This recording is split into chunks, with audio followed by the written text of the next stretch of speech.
Which body do you think women prefer?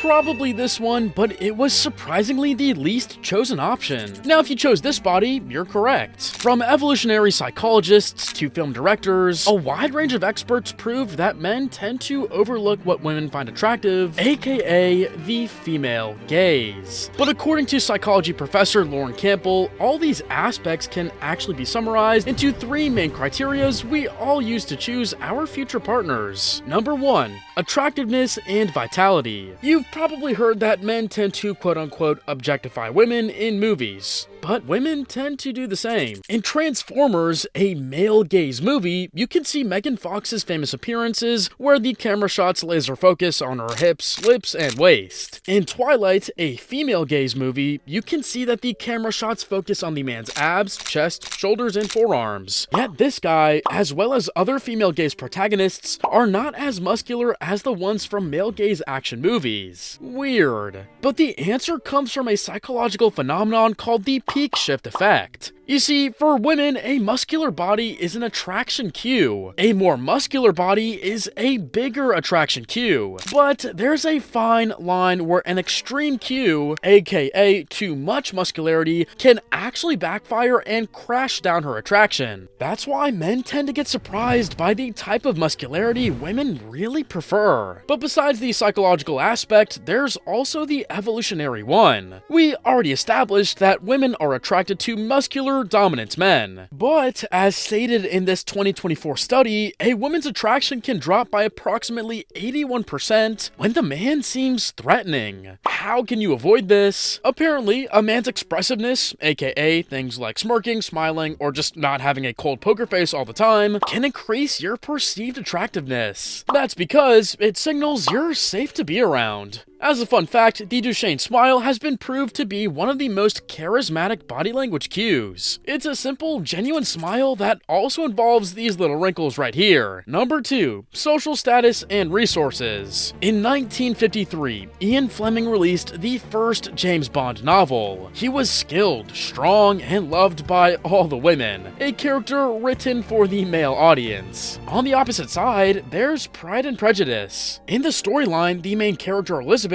has to choose the man that she'll marry. Now the choice is between Mr. Collins, rich and respected, but also a bit dumb and emotionally unbearable; Mr. Wickham, handsome, charming, and emotionally validating, but later proved to actually be a liar; and then Mr. Darcy, intelligent and rich, but also cold and arrogant. A recurrent trope in the female gaze is the choice. The woman must decide which man is best suited to love, protect, and provide for her. Now, how do you become that best choice? Well, the simplest advice I can give you is to work hard, grow a business, or get one of the most attractive jobs rated by females. But that takes time, so let's talk about the shortcut. In 2008, a bunch of researchers gathered some participants and had them taste 2 glasses of wine. The first glasses contained a cheaper wine, $5 per bottle to be precise. The second glass contained a more expensive wine, almost 10 times the price. Now, when asked to rate them, all the participants praised the smell, taste, and clear superiority of the more expensive wine. But that actually shocked the researchers, because there was no expensive wine. In reality, both glasses contained the same cheap wine all along. You see, most of the time, people treat objects and other humans based on their perceived value and not necessarily their real one. That's why the way you present yourself matters so much. Take a look at this interview with the actor Jesse Eisenberg. Thanks for coming. I know you live in New York, right? Yes, but I was able to fly out here.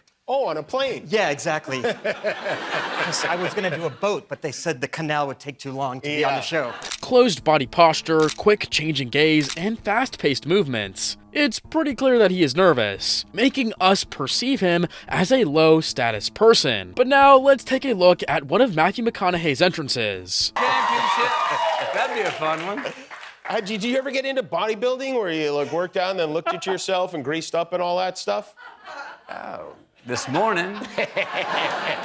Open body posture, good eye contact, and slow-paced movements. And when you look at his body language a bit later in the interview, you just know that this man has it all figured out. So to be perceived as a high status person, you have to behave like a high status person. Number 3, warmth and trustworthiness. It's 1913. A young Italian man called Rodolfo Guglielmi arrives in the USA, a country built by rough, hard-working men, a country who praised rough, hard-working men. In contrast, he was just a boy who enjoyed grooming and dancing and picking the most elegant outfits possible. Now, at some point in between his low-wage jobs, he became a paid dance partner. Not the most honorable profession, but this was his golden ticket. During all that time he spent near women, he learned something crucial. Despite what society was preaching, women actually wanted to see more elegance, grooming, and more emotional intensity for men. So he doubled down on all these aspects and tried his luck in the movie industry. In the few short years, he was no longer Rodolfo Guglielmi. He was now known as Rudolph Valentino,